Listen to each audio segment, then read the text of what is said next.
अब हम करेंगे कक्षा 7 की हमारा पर्यावरण किताब के प्रश्न। टॉपिक है पर्यावरण। पहला प्रश्न है, किसी भी जीवित प्राणी के चारों ओर पाए जाने वाले लोग, स्थान, वस्तुएं व प्रकृति को क्या कहा जाता है? पर्यावरण। एनवायरमेंट शब्द की उत्पत्ति फ्रेंच भाषा के किस शब्द से हुई है? एनवायरोनेर के से। एनवायरोनेर शब्द का क्या अर्थ है? पड़ोस।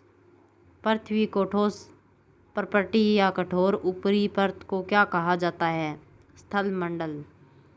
पृथ्वी पर विस्तृत जलीय क्षेत्र क्या कहलाता है? जलमंडल। पृथ्वी के चारों ओर फैली हुई हवा की पतली परत क्या कहलाती है? वायुमंडल। वह तंत्र जिसमें समस्त जीवधारी आपस में एक दूसरे के साथ पर्यावरण से विभिन्न कारकों के साथ क्रियाएं करते हैं क्या कहलाते हैं? पारितंत्र। पादप व जीव जंतु मिलकर किसका निर्माण करते हैं? जैवमंडल का। जिस क्षेत्र में स्थल, जल, वायु मिलकर जीवन को संभव बनाते हैं उसे क्या कहा जाता है? जैवमंडल। पर्यावरण दिवस कब मनाया जाता है? 5 जून को। पर्यावरण के घटकों को कितने भागों में बांटा गया है? 3 भागों में। प्राकृतिक पर्यावरण को किन उपभागों में विभाजित किया गया है? पहला है जलमंडल, स्थलमंडल, वायुमंडल व जैवमंडल। मानव निर्माण पर्यावरण का उदाहरण क्या होता है? इमारत, पार्क, सड़क आदि। मानवीय घटक कौन से होते हैं? अध्यापक, डॉक्टर, मजदूर, परिवार, धर्म आदि। अगला टॉपिक है, हमारी पृथ्वी के अंदर विश्व की सबसे गहरी खान कहाँ पर है? दक्षिणी अफ्रीका में। पृथ्वी के केंद्र तक पहुँचने के लिए समुद्र की सतह पर कितने गहराई तक खोदना होता है? 6000 किलोमीटर तक। पृथ्वी की सतह की ऊपरी परत को क्या कहा जाता है? परपट्टी। महाद्वीपीय परत का निर्माण किन खनिजों से हुआ है? सिलिका व एल्यूमिना से, जिसे Cl कहते हैं। महासागरीय परपट्टी का निर्माण किसके द्वारा हुआ है? सीलिया व मैग्नीज के द्वारा, जिसे सीमे कहा जाता है। पृथ्वी के आयतन का कितना हिस्सा परपट्टी है? 1% हिस्सा। पृथ्वी के आयतन का कितना हिस्सा मेटल है? 84% हिस्सा। पृथ्वी के आयतन का कितना हिस्सा क्रोड है? 15% हिस्सा। पृथ्वी की त्रिज्या कितनी है? 6371 किलोमीटर। क्रोड का निर्माण मुख्य रूप से किन खनिजों से हुआ है? निकिल व फेरस से, जिसे निफे कहा जाता है। पृथ्वी की परपट्टी बनाने वाले खनिज पदार्थ के किसी भी प्राकृतिक पिंड को क्या कहा जाता है? सेल व चट्टानें। आग्नेय इग्नियस की उत्पत्ति लैटिन भाषा के किस शब्द से हुई है? इग्निस यानी अग्नि से। अवसादी या सेडिमेंट्री की उत्पत्ति लैटिन भाषा के किस शब्द से हुई है? सेडिमेंटल से, जिसका अर्थ है स्थिर। कायांतरीय या मेटामॉर्फिक की उत्पत्ति लैटिन भाषा के किस शब्द से हुई है? मेटामॉर्फियन से, जिसका अर्थ है रूप परिवर्तन। सेलों की परतों में दबे मृत पौधे व जंतुओं के अवशेषों को क्या कहा जाता है? जीवाश्म। आग्नेय सेलों का निर्माण किसके द्वारा होता है? ज्वालामुखी के द्वारा। सेलों के किसी भी कारण से टूटने से बने छोटे छोटे टुकड़े क्या कहलाते हैं? अवसाद।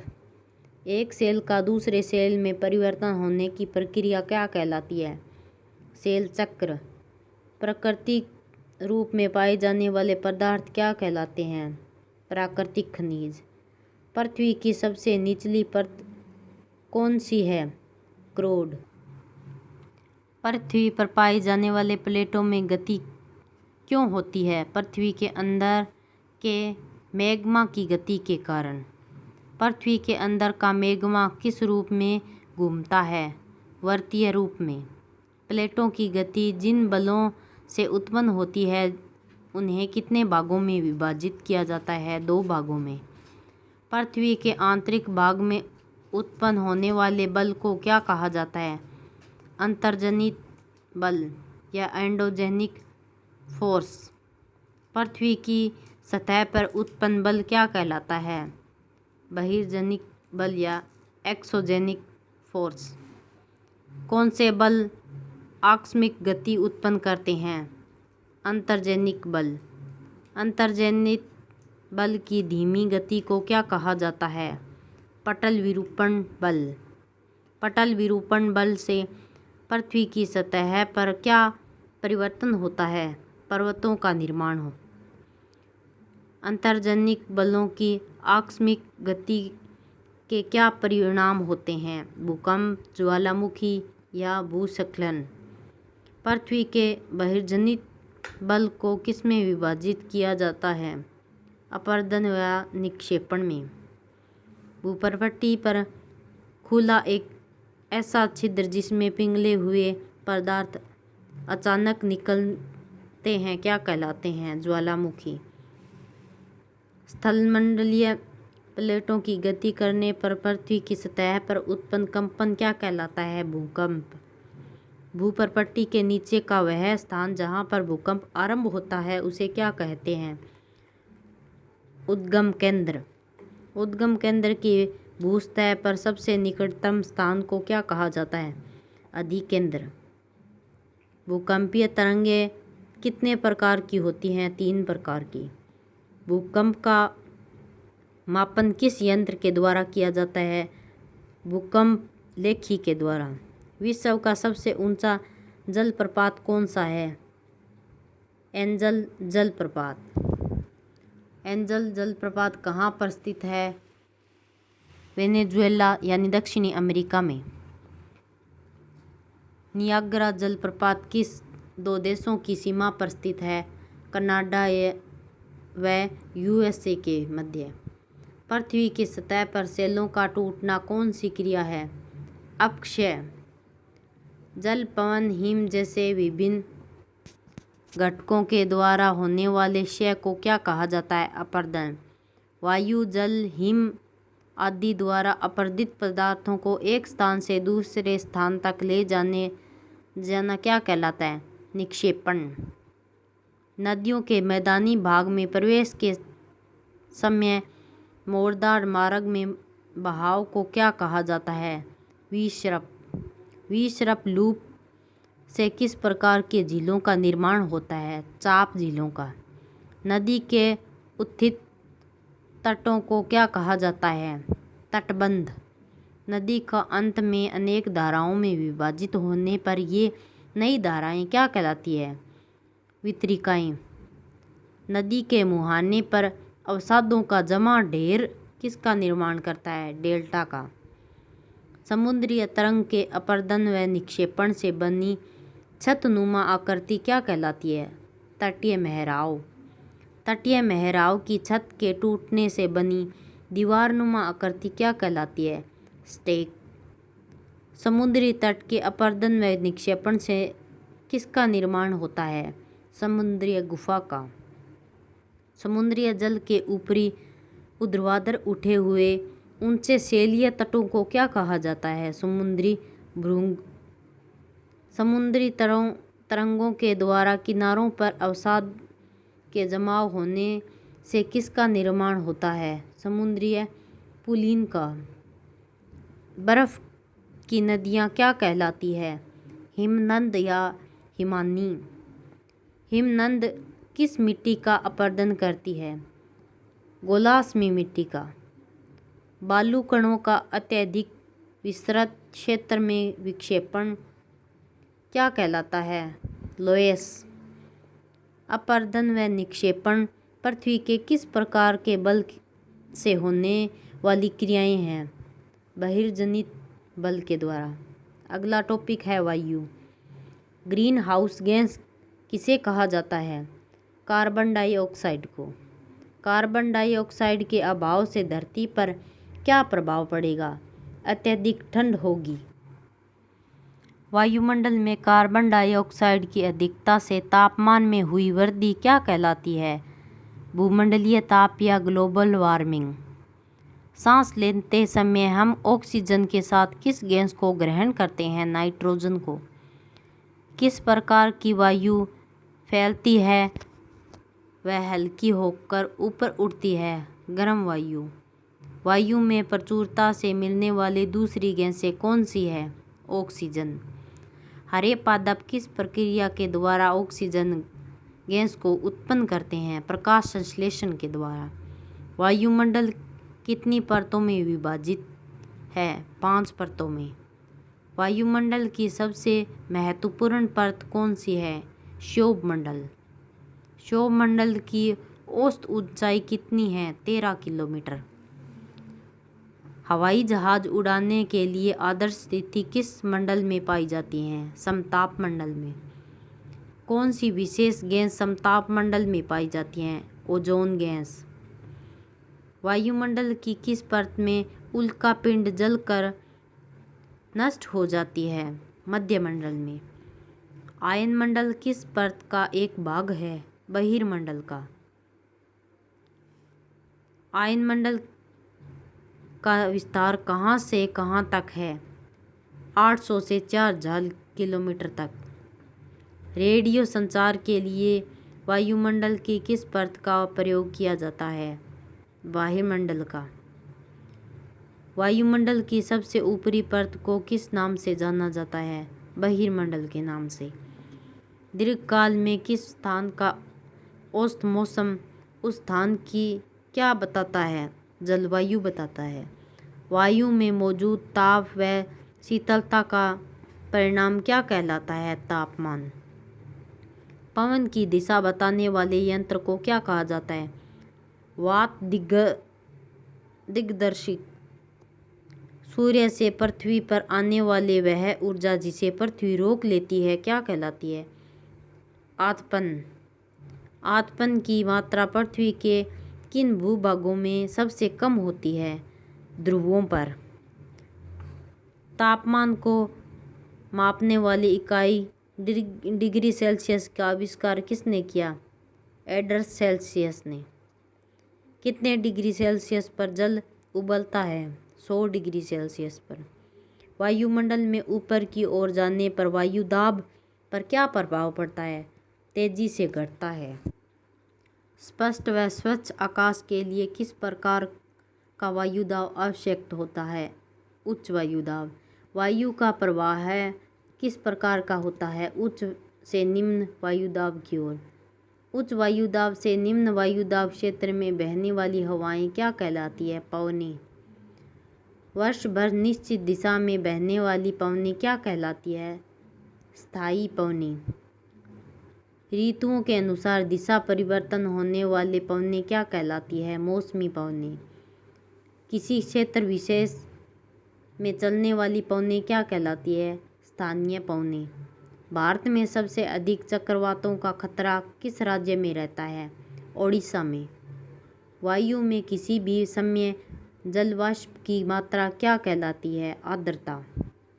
पृथ्वी पर जल के रूप में गिरने वाले वर्षण क्या कहलाते हैं? वर्षा। क्रियाविधि के आधार पर वर्षा के कितने प्रकार होते हैं? 3। संवहनीय, पर्वतीय व चक्रवातीय। अगला टॉपिक है जल। लवणता का मापन किस आधार पर किया जाता है? प्रति 1000 ग्राम के आधार पर। महासागरों की औसत लवणता कितनी होती है? 35 भाग प्रति 1000 ग्राम। इजराइल के मत्स्य सागर झील में लवणता कितनी है? 340 ग्राम प्रति लीटर। विश्व जल दिवस कब मनाया जाता है? 22 मार्च को। महासागरीय सतह पर जल का लगातार उठना व गिरना क्या कहलाता है? तरंग। महासागर में तरंग कैसे उत्पन्न होती है? पवन द्वारा। सुनामी किस भाषा का शब्द है? जापानी भाषा का। महासागरीय जल का दिन में 2 बार ऊपर उठना क्या कहलाता है? ज्वार। महासागरीय जल का अपने निम्न स्तर पर पहुंचना क्या कहलाता है? भाटा। किस प्रकार का ज्वार मछली पकड़ने व नौका संचालन में सहायक होता है? उच्च ज्वार।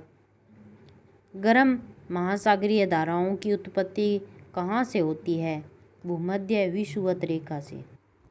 प्राकृतिक वनस्पति एवं वन्यजीव। प्राकृतिक वनस्पतियों को सामान्यतः कितने श्रेणियों में विभाजित किया गया है? 3 श्रेणियों में। पहला वन, घास, थान व कांटेदार झाड़ियाँ। ब्राज़ील के उष्णकटिबंधीय सदाबहार वन किस उपनाम से जाने जाते हैं? पृथ्वी के फेफड़े। विश्व का सबसे बड़ा सांप कौन सा है? एनाकोडा सांप। उष्णकटिबंधीय पर्णपाती वनों को अन्य किस नाम से जाना जाता है? मानसूनी वन के नाम से। विश्व का फलोघात किसे कहा जाता है? भूमध्य सागरीय प्रदेश को। शंकुधारी वनों को अन्य किस नाम से जाना जाता है? टैगा वन के नाम से। टैगा किस भाषा का शब्द है? रूसी भाषा का। रूसी भाषा में टैगा का क्या अर्थ है? शुद्ध व अनछुआ। कागज बनाने में किस प्रकार के वृक्षों का प्रयोग किया जाता है? टैगा वृक्षों का। उष्णकटिबंधीय घास स्थल कहाँ पर पाए जाते हैं? भूमध्य रेखा के दोनों ओर। प्रमुख उष्णकटिबंधीय घास स्थल कौन कौन से हैं? सवाना घास जो पूर्वी अफ्रीका में पाया जाता है, कंपास जो ब्राज़ील में पाया जाता है, लानोस जो वेनेजुएला में पाया जाता है। प्रमुख शीतोष्णकटिबंधीय घास के मैदान कौन से हैं? पेम्पास जो अर्जेंटीना में है, प्रेयरी जो उत्तरी अमेरिका में है, वेल्ड जो दक्षिणी अफ्रीका में है, स्टेपी जो यूरोप व मध्य एशिया में है, व डाउन्स जो ऑस्ट्रेलिया में है। किस प्रकार की वनस्पति को उल्कालिक कहा जाता है? टुड्रा को। मानवीय पर्यावरण, वनस्पति, परिवहन व संचार। लोगों के मौसमीय आवागमन को क्या कहा जाता है? ऋतु प्रवास।